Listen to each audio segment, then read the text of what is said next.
नमस्कार, मैं हूं साम्या तिवारी। आप देख रहे हैं के न्यूज नेशनल। एक नजर आज की हेडलाइंस पर। देश में शनिवार को 2,69,046 नए केस सामने आए।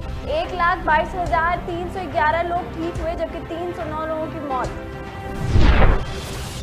अरविंद केजरीवाल ने रविवार को गोवा की जनता के लिए कई चुनावी घोषणाएं की। राष्ट्रीय राजधानी दिल्ली से लेकर उत्तर प्रदेश, उत्तराखंड सहित पूर्वी भारत के सभी जिलों में शीत लहर का कहर जारी।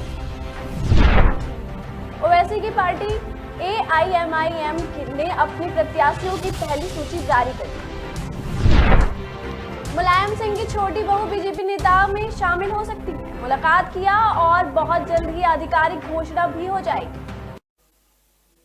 देखते हैं खबरें विस्तार से।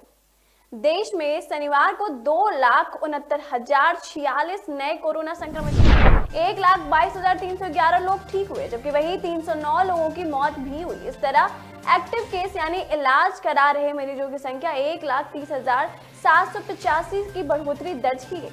फिलहाल देश में 15.92 लाख एक्टिव केस। तीसरी लहर में एक्टिव केस पहली बार 15 लाख के पार पहुंची है।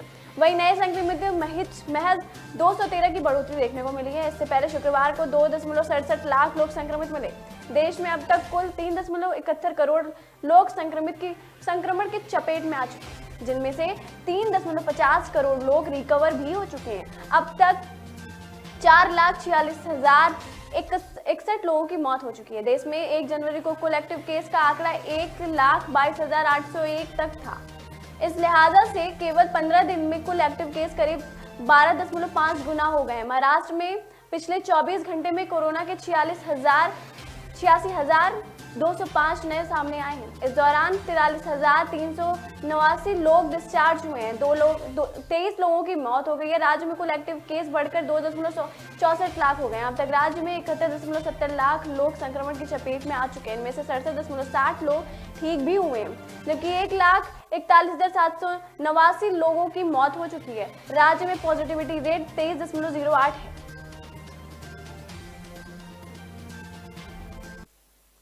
गोवा में भी चुनावी हलचलें तेज हो गई हैं। बीजेपी की एक ओर से अपने प्रत्याशियों की सूची फाइनल करने में जुटी हुई है, तो वहीं आम आदमी पार्टी के संयोजक और दिल्ली के मुख्यमंत्री अरविंद केजरीवाल ने रविवार को गोवा की जनता के लिए कई चुनावी घोषणाएं की। उन्होंने कहा कि गोवा की जनता त्रस्त हो गई है और वे बदलाव चाहती है। इसके लिए आप अपनी आशा है। उससे पहले उनके पास बीजेपी और कांग्रेस के अलावा कोई विकल्प नहीं था, लेकिन अब वे बदलाव चाहते हैं। उन्होंने कहा कि आपने गोवा की जनता के लिए 13 सूत्रीय एजेंडा तय किया है। अरविंद केजरीवाल ने रविवार को गोवा के लिए चुनावी घोषणाएं की। उन्होंने कहा कि अगर वे गोवा में आते हैं तो अगर उनकी सरकार आती है तो राज्य के हर जिले और गांव में बेहतर स्वास्थ्य सेवाएं उपलब्ध कराने के लिए मोहल्ला क्लिनिक और अस्पताल खोले जाएंगे। उन्होंने वादा भी किया कि राज्य में बिजली, पानी और सरकारी स्कूलों में पढ़ाई पूरी तरीके से मुफ्त मुहैया कराई जाएगी। केजरीवाल ने कहा कि 18 साल से अधिक उम्र की हर महिला को सहायता के तौर पर 1,000 रुपए दिए जाएंगे। वहीं प्रदेश के पर्यटन सेक्टर के अंतर्राष्ट्रीय मानकों के आधार पर उन्नत बनाया जाएगा। राज्य की सड़कों की स्थिति ठीक की जाएगी। उन्होंने कहा कि किसान समुदायों से बात करके किसानों के मामलों को भी सुलझाया जाएगा।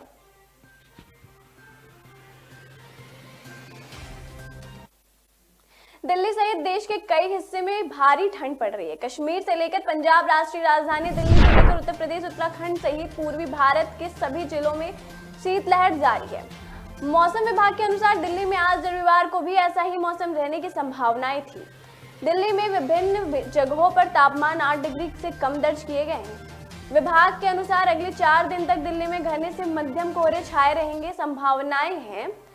IMD के अनुसार 0 से 50 मीटर के बीच दृश्यता होने पर कोहरा बेहद घना, 51 से 200 मीटर दृश्यता होने के बीच घना, 201 से 500 के मीटर दृश्यता के बीच मध्यम और 501 से 1000 के बीच दृश्यता होने पर कोहरे को हल्का माना जाता है। वहीं कश्मीर इस समय भीषण सर्दी की चपेट में है। कश्मीर में 21 दिसंबर से लेकर 31 जनवरी तक चिल्लई कला के नाम से जाना जाता है। यह 40 दिन का सर्दियों का सबसे ठंडा समय होता है। यही वजह है कि कश्मीर इन दिनों भीषण ठंड की चपेट में है और घाटी में पूरा शून्य से कई डिग्री नीचे लुढ़क चुका है तापमान। अधिकारियों ने शनिवार को यह जानकारी दी। उन्होंने बताया कि रात का तापमान इस मौसम के सामान्य तापमान से कई डिग्री नीचे चला गया है। उन्होंने कहा कि जम्मू कश्मीर के श्रीनगर में पारा शून्य से 4.5 डिग्री सेल्सियस के नीचे दर्ज किया गया है, जबकि इसके एक दिन पहले ही शून्य से 3.4 डिग्री नीचे था।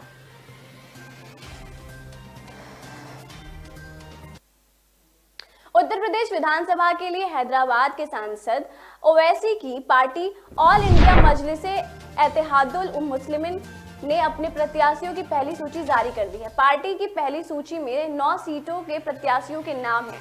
इसमें पहले चरण के 8 और दूसरे चरण का 1 प्रत्याशी शामिल है। बहरहाल यूपी विधानसभा चुनाव में जैसे जैसे समय कम होता जा रहा है, वैसे वैसे राजनीतिक पार्टियों की दलेर की धड़कन भी तेजी से बढ़ रही है। उत्तर प्रदेश में 7 चरणों में होने वाले चुनाव में पहला चरण पश्चिम से शुरू हो रहा है। इस चरण के लिए लगभग सभी राजनीतिक पार्टियों और प्रत्याशियों के नामों का ऐलान भी कर दिया गया है। वहीं आज AIMIM ने भी अपनी पहली सूची जारी कर दी है। बता दें कि ओवैसी की पार्टी उत्तर प्रदेश में 100 विधानसभा सीटों पर चुनाव लड़ रही है। आज 9 प्रत्याशियों के ऐलान के साथ ही पार्टी ने प्रदेश में गठबंधन की सियासत के फलसफे को भी खत्म कर दिया। खबरों की माने तो ओवैसी लगातार समाजवादी पार्टी से संपर्क में रहे और वह चाहते थे कि समाजवादी पार्टी के साथ गठबंधन हो जाए, लेकिन सपा सुप्रीमो अखिलेश यादव ने ओवैसी की पार्टी पर कोई भरोसा नहीं दिखाया। अब उनकी पार्टी अकेले चुनावी मैदान में आएगी। लखनऊ में भले ही कड़ाके की ठंड पड़ रही हो, लेकिन सियासी पारा चढ़ा हुआ है। जैसे जैसे चुनाव नजदीक आ रहा है, राजनीतिक दल अपने चुनावी अभियानों की तैयारी में साथ साथ विपक्षी पार्टियों को चोट पहुंचाने में लगे हुए हैं। बीजेपी के ओबीसी कैटेगरी के नेताओं के सपा की तरफ पलायन की और मुख्यमंत्री योगी आदित्यनाथ के नेतृत्व पर उठे सवालों के बीच बीजेपी अब जवाबी प्रहार की तैयारी कर रही है। इसका जरिया बनेंगे मुलायम सिंह यादव की बहू अर्पणा यादव। सूत्रों के मुताबिक शनिवार शाम अर्पणा यादव ने बीजेपी के नेताओं से मुलाकात की और हो सकता है कि बहुत जल्द वह बीजेपी में आधिकारिक घोषणा करके शामिल भी हो जाए। अर्पणा यादव बीजेपी में आ रही हैं। फिलहाल इस सवाल पर बीजेपी प्रवक्ता राकेश त्रिपाठी मुस्कुराते हुए कहते हैं कि अभी उनके आने की हमारे पास कोई खबर नहीं आई है, लेकिन वो आएंगी तो हम स्वागत जरूर करेंगे। त्रिपाठी कहते हैं कि कोई भी भारतीय जनता पार्टी को मजबूत करने के लिए आएगा, उत्तर प्रदेश को मजबूत करने के लिए आएगा, तो हम उसका स्वागत करेंगे। अगर अर्पणा बीजेपी में आती है तो बीजेपी के लिए उन्हें जगह देना बहुत आसान नहीं होगा। पूर्व मुख्यमंत्री मुलायम सिंह यादव के बेटे प्रतीक यादव की पत्नी अर्पणा यादव लखनऊ कैंट विधानसभा से समाजवादी पार्टी के टिकट पर 2017 में चुनाव हार चुकी हैं। चुनाव हारने के बाद भी अर्पणा यादव लखनऊ कैंट क्षेत्र में सक्रिय रही। उनकी पहचान एक सामाजिक कार्यकर्ता की भी है।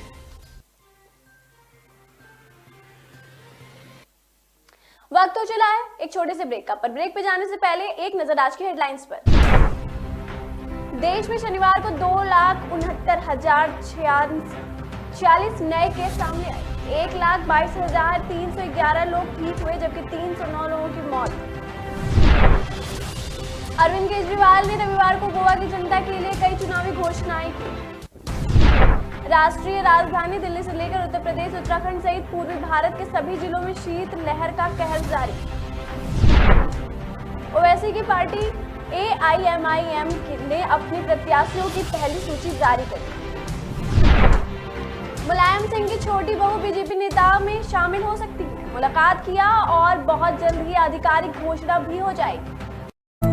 हथेली पे रख ले है नई नवेली, तू लाखों संभाले चला चल चला चल, तू मीठे पलों को बांटे चला चल, उम्र को तू पल पल भुलाता चला चल। ये बातें नहीं है सपने किसी के, तू नाजों से पाले चला चल चला चल। सफर है जो लंबा, होठों पे अपने एक नगमा सजाए चला चल चला चल। Force Traveler, celebrate every journey. Break के बाद आपका फिर से स्वागत है। बढ़ते हैं खबरों की तरफ। उत्तर प्रदेश में चुनावी बिगुल बजते ही संयुक्त किसान मोर्चा ने एक बार फिर से आंदोलन को लेकर कमर कस ली है। एसकेएम ने 1 महीने पहले दिल्ली की सीमाओं पर 3 नए कृषि कानून के वापसी के बाद आंदोलन खत्म कर दिया था, लेकिन अब इस मोर्चे ने ऐलान किया है कि वे 21 जनवरी को उत्तर प्रदेश के लखीमपुर खीरी में बीजेपी के खिलाफ विरोध प्रदर्शन करेंगे। एसकेएम के मुताबिक उत्तर प्रदेश और उत्तराखंड में वो लोगों को बीजेपी के खिलाफ वोट डालने की अपील करेंगे। किसान संगठन अपने आंदोलन के दौरान किसानों के खिलाफ केस वापस लेने की मांग करेंगे। साथ ही वे पिछले साल अक्टूबर में लखीमपुर खीरी में 8 किसानों की मौत का मुद्दा भी उठाएंगे। बता दें कि मंत्री अजय मिश्रा के बेटे पर पिछले साल प्रदर्शनकारियों किसानों की गाड़ी से कुचलकर हत्या करने का आरोप है। संयुक्त किसान मोर्चा के मुताबिक वो लखीमपुर खीरी के विरोध स्थल तैयार करेंगे। बता दें कि पिछले साल में इस मोर्चे ने बंगाल में लोगों को बीजेपी के खिलाफ वोट डालने की अपील की थी। एसकेएम ने फसलों के न्यूनतम समर्थन मूल्य की कानूनी गारंटी सहित किसानों की मांगों पर सरकार की ओर से कोई आश्वासन न मिलने पर उनके खिलाफ 31 जनवरी को राष्ट्रीय विश्वासघात दिवस मनाने का आह्वान किया गया है। उत्तर प्रदेश विधानसभा चुनाव में यूपी के मुख्यमंत्री योगी आदित्यनाथ गोरखपुर के शहर से चुनाव लड़े। ऐसे में वर्तमान विधायक डॉक्टर राधा मोहन दास अग्रवाल का टिकट कट गया है। हालांकि शनिवार को सीएम योगी की गोरखपुर से उम्मीदवारी का स्वागत करते हुए राधा मोहन दास अग्रवाल ने कहा कि हम भाजपा के कार्यकर्ता हैं और पार्टी के निर्णय का स्वागत करते हैं। फिलहाल अग्रवाल मीडिया और सोशल मीडिया से दूर हैं। वही टिकट कटने के एक दिन पहले उन्होंने कहा था कि अगर उनकी जगह किसी और को टिकट मिल रहा है तो वो उन्हें चिंता नहीं है। बता दें कि इस सीट पर अभी तक राधा मोहन दास अग्रवाल 3 बार से विधायक रहे हैं। अब सीएम योगी इस सीट से चुनाव लड़ने वाले हैं, यानी मोहन दास अग्रवाल का टिकट यहाँ से कट गया है। अभी यह नहीं पता चला है कि उन्हें किस सीट से टिकट दिया जाएगा। 2012 और 17 में भी बीजेपी ने डॉक्टर राधा मोहन दास अग्रवाल को लड़ाया था और उन्होंने जीत हासिल की थी। दरअसल गोरखपुर सदर विधानसभा सीट पर पिछले 33 सालों से भगवा का कब्जा है। इन 33 सालों में कुल 8 चुनाव हुए, जिसमें से 7 बार बीजेपी और 1 बार हिंदू महासभा के उम्मीदवार ने जीत हासिल की थी। वर्ष 2002 में इस सीट से राधा मोहन दास अग्रवाल हिंदू महासभा के बैनर तले जीते, लेकिन जीतने के बाद वह बीजेपी में शामिल हो गए और वह तब से लगातार इस सीट को जीतते ही आ रहे हैं।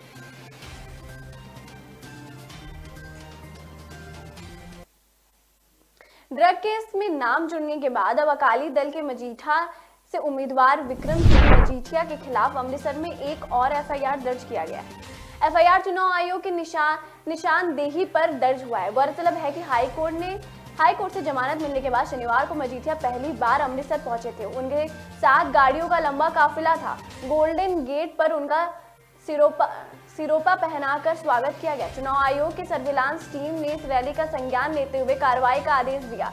ड्रग केस में दर्ज होने के बाद विक्रम मजीठिया काफी समय तक अंडरग्राउंड रहे। इस केस में जमानत मिलने के बाद मजीठिया शनिवार दोपहर अमृतसर पहुंचे। कोरोना के मद्देनजर चुनाव आयोग ने किसी भी प्रकार की रैली या सभा करने पर रोक लगा रखा है। आयोग ने इससे पहले ये रोक 15 जनवरी तक लगाई, जिसे शनिवार को बढ़ाकर 22 जनवरी तक कर दिया गया है। इसके बावजूद मजीठिया ने शहर में पहुंचने पर गाड़ियों का लंबा काफिला उनके साथ शुरू होगा।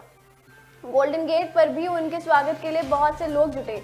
ईस्ट हल्के से रिटर्निंग अफसर अर्शदीप सिंह लुबाना ने कार्रवाई की पुष्टि की है। जानकारी के अनुसार मजीठिया के खिलाफ एफआईआर थाना सुल्तान विंड में दर्ज किया गया है। यहाँ एफआईआर 188 आईपीसी आपदा प्रबंध एक्ट 2005 की धारा 51 और महामारी रोग एक्ट 1897 के तहत दर्ज किया गया है। इतना ही नहीं, चुनाव आयोग ने नियमों की अनदेखी करने पर पार्टी को भी नोटिस भेजकर जवाब मांगा है।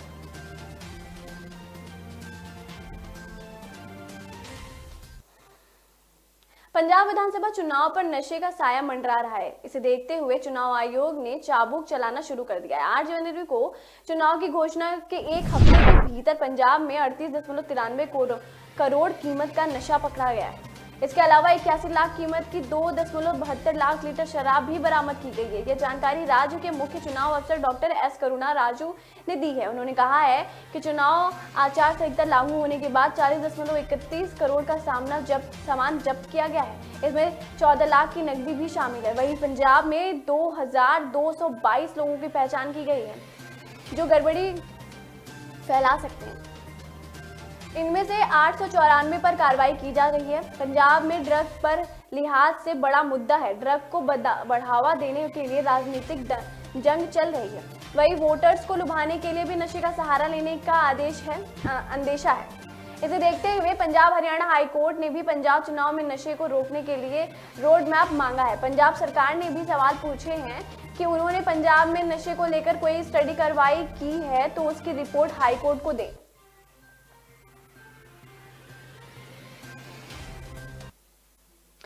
पुणे में एक बेहद हैरान करने वाला घटना सामने आया है।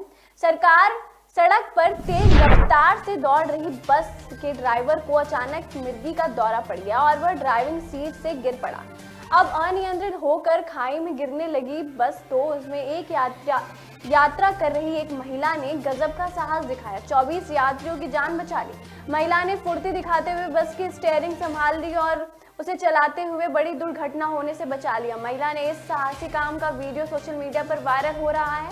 इस वीडियो में वो बस चलाती हुई नजर आ रही हैं। बहादुर का यह कारनामा पुणे की रहने वाली योगिता धर्मेंद्र सातवा के नाम के किया गया है। 42 साल की योगिता ने न सिर्फ बस को 10 किलोमीटर चलाकर उसमें सवार सभी यात्रियों को सुरक्षित कर उनकी डेस्टिनेशन तक पहुंचाया, बल्कि बस के ड्राइवर को इलाज के लिए एक प्राइवेट हॉस्पिटल में भी भर्ती कराया। योगिता ने बताया कि मैं कार चलाना जानती हूँ, लेकिन मैंने इससे पहले कभी बस नहीं चलाया था। ड्राइवर और अन्य यात्रियों की जान खतरे में देखकर मैंने बस चलाने का डिसीजन लिया। इसके बाद ड्राइवर को साइड में किया और फिर बस का स्टीयरिंग संभाल लिया। सबसे पहले ड्राइवर को इलाज की जरूरत थी, उसे पास के गाँव में हॉस्पिटल में भर्ती कराया गया और फिर अन्य साथी या महिला यात्रियों को उनके डेस्टिनेशन तक पहुँचा दिया। वक्त हो चला है एक छोटे से ब्रेक का। ब्रेक पे जाने से पहले एक नजर आज की हेडलाइंस पर। देश में शनिवार को 2,69,046 नए केस सामने आए। 1,22,311 लोग ठीक हुए जबकि 309 लोगों की मौत। अरविंद केजरीवाल ने रविवार को गोवा की जनता के लिए कई चुनावी घोषणाएं की। राष्ट्रीय राजधानी दिल्ली से लेकर उत्तर प्रदेश, उत्तराखंड सहित पूर्वी भारत के सभी जिलों में शीत लहर का कहर जारी। ओवैसी की पार्टी AIMIM ने अपने प्रत्याशियों की पहली सूची जारी कर दी। मुलायम सिंह की छोटी बहू बीजेपी नेता में शामिल हो सकती है। मुलाकात किया और बहुत जल्द ही आधिकारिक घोषणा भी हो जाएगी। न ऐश का न द्वेष का, यह दंगल है देश का। सुलगती समस्याओं के झुलसते सवालों का होगा दंगल देश का। प्रशासन के प्रश्नों को लेकर होगा दंगल देश का। शिक्षा, स्वास्थ्य, समाज, कानून और व्यवस्था के आज क्या है हालात। सोमवार से शुक्रवार रोज रात 8 बजे जलपा क्षत्रिय के साथ दंगल देश का। ब्रेक के बाद आपका फिर से स्वागत है। बढ़ते हैं खबरों की ओर। कांग्रेस ने पंजाब विधानसभा चुनाव के लिए 86 उम्मीदवारों की पहली लिस्ट जारी की है। इसमें 4 मौजूदा विधायकों को टिकट काट दी गई है। पहले लिस्ट में ही कांग्रेस प्रदेश अध्यक्ष नवजोत सिद्धू, सीएम चरणजीत चन्नी, सांसद प्रताप बाजवा, सीएम राजेंद्र कौर समेत सभी मंत्रियों और विधायकों की सीट पर कैंडिडेट्स घोषित कर दिए गए हैं। टिकट बंटवारे में जहां सिद्धू का दबदबा दिख रहा है, वहीं मुख्यमंत्री चन्नी कमजोर दिखाई दे रहे हैं। सिद्धू ने सुल्तानपुर लोधी से मंत्री राणा गुरजीत के विरोधी नवतेज चीमा, बस्सी पठान और सीएम चन्नी के भाई की जगह गुरप्रीत जीपी, रायकोट से आप छोड़कर कांग्रेस में आए विधायक जगतार जग्गा की जगह कामिल अमर सिंह और भटिंडा ग्रामीण से वित्त मंत्री मनप्रीत बादल के विरोधी हरविंदर लाडी को टिकट दिलवा दिया है। बगावत रोकने के लिए कैप्टन अमरिंदर सिंह के करीबी रहे मंत्री को भी टिकट दे दी है। उधर बॉलीवुड स्टार सोनू सूद की बहन मालविका सूद को मोगा विधानसभा से पार्टी टिकट दिए जाने पर नाराज हुए कांग्रेसी विधायक हरजोत कमल भाजपा में शामिल हो गए। मालविका का टिकट अनाउंस होने के 2 घंटे बाद हरजोत कमल ने चंडीगढ़ में बीजेपी की सदस्यता ग्रहण कर ली।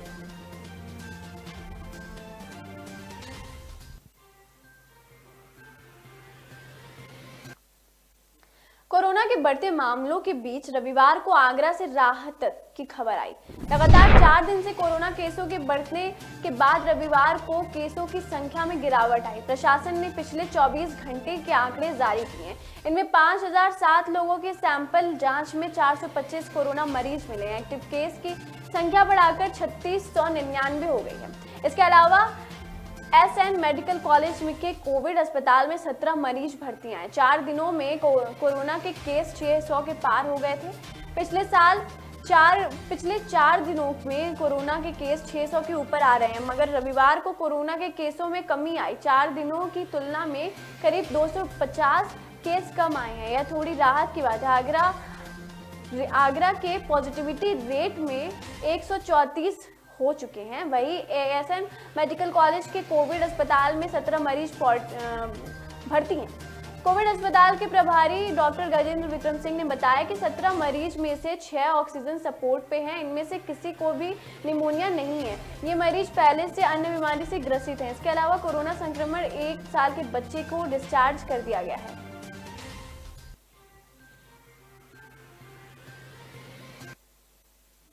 अलीगढ़ के सपा नेता ने रविवार को लखनऊ में समाजवादी पार्टी के कार्यालय के सामने खुद को आग लगाने की कोशिश की।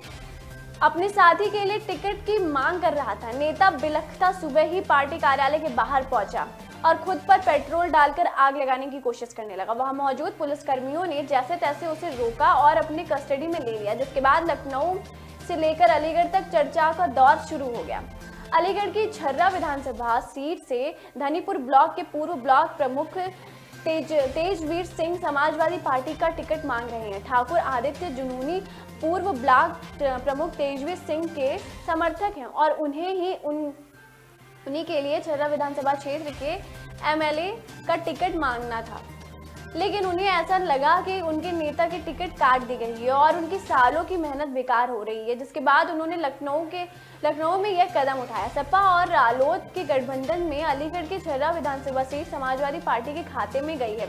हालांकि अभी इस सीट से पार्टी के प्रत्याशियों की घोषणा नहीं की गई है। अलीगढ़ में शहर में कोल से समाजवादी पार्टी ने अपने प्रत्याशी उतारे हैं। वहीं इंगलास, बरौली और खैर से रालोद ने प्रत्याशियों की घोषणा की है। 5 सीटों की घोषणा होने के बाद अब सपा को अतरौली और छर्रा के प्रत्याशियों की घोषणा करनी बाकी है।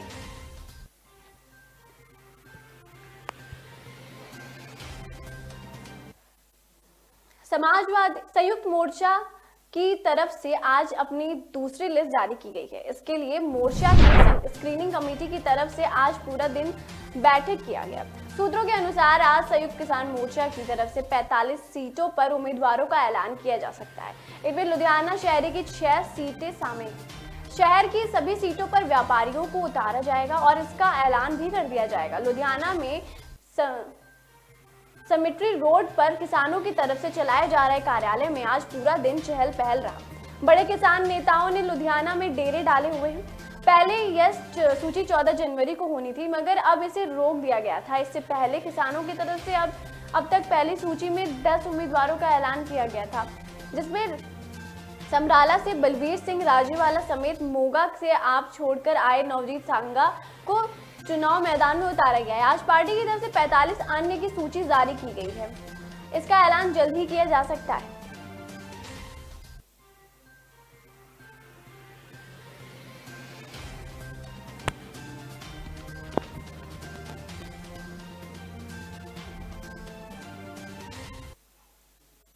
उत्तर प्रदेश विधानसभा चुनाव को लेकर सभी राजनीतिक दल इस बार अपनी अपनी पार्टी की सरकार बनाने का दावा कर रहे हैं, जबकि दूसरी तरफ पार्टियों के समर्थकों ने अपने अलग अलग अंदाज में पार्टी को जिताने के लिए तमाम तरह के जतन और पूजा पाठ शुरू कर दिया है।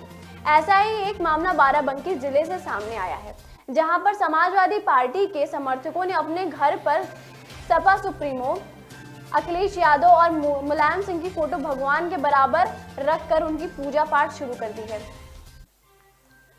विधानसभा चुनाव के नतीजे आने तक जारी रहेगा।